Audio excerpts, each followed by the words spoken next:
the Oracle found it so interesting that they wanted to share this with you guys. So before we get deeper into the discussion, a quick introduction about the company, about ourselves. We basically do the interplay between, we basically play in the intersection of customer experience, IoT, and the on-prem applications. We're working very closely with Oracle product management teams on the Service Cloud side, on the IoT Cloud Service side, and also on the JD Edwards more recently.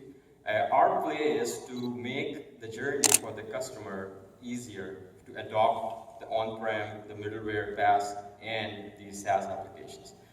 So we try to be a customer experience integrator with regard to that. Now, before we go on to that, the actual use case, let's look at the trends that are there in the customer's field servicing, and let's quickly understand where most of the companies are at and where they are heading towards.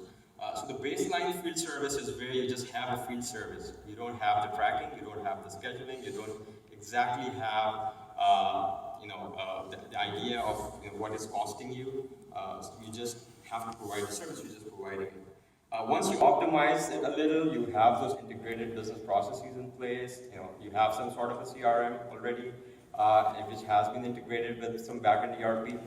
You do have some bit of efficiency, some internal efficiency to start to surface up. But still, the customer experience aspect, or having a cross-channel experience for the customer for your CRM is not existent. So that's what the level 2 does.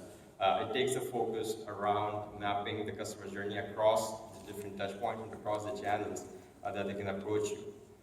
Now, what gets really interesting, and beyond that, let's just imagine a scenario right here, right now. If the air conditioner goes down right now, and if the vendor is super awesome with this cross-channel integration of CRM with the ERP, what's going to happen? You're all going to start sweating in a bit.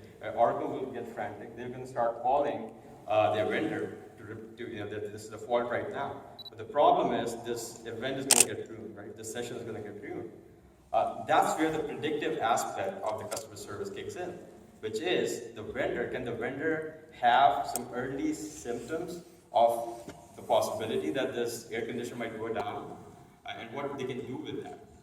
That's where the predictive aspect and proactively maintaining your assets at the customer, or the equipment for the customer, both in your consumer settings and even more so in the industrial settings. Just imagine the fact that a production line goes down, the labor is waiting, all the material is out there, and the production line goes down. And even if it's awesome, the CRM, and you call the guys, they're out there within an hour or whatever, it's still the downtime is going to cost a lot, both in terms of the hard dollar money and for you to replace that and the warranty and all that, but also from the customer experience perspective too.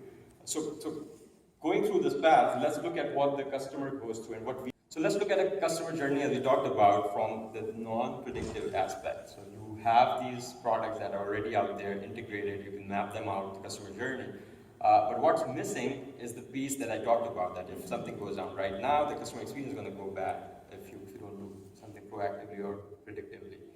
So the IoT cloud-driven customer experience, or the IoT-driven customer experience, what it does is it adds that IoT aspect throughout the customer journey. So it starts with the appliance itself.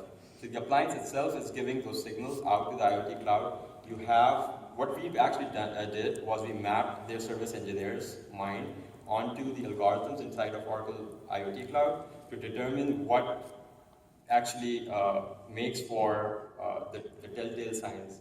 So we took 4 parameters, and we'll discuss real quick as we get into the demo side of it. But then the idea is that IoT Cloud is embedded inside of the customer journey. So you have the CRM, you have the IoT, and they're all seamlessly integrated for the benefit of the customer as well as to bring the cost down for the company.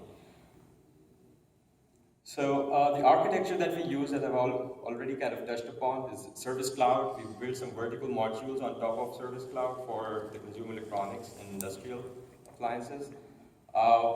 They have EBS at the back. They could be any other ERP of your that you are currently using. So the idea is to leverage upon all the stuff that you have. Like Brian said, you have to first walk, crawl, walk, and then run. So there's a lot of things that you'll have to leverage. First of all, you can't just jump on the cloud. So we've made sure with this that you kind of capitalize on what you've got and coexist with other stuff. The other component is the Oracle IoT Cloud Service. We are capturing the appliance data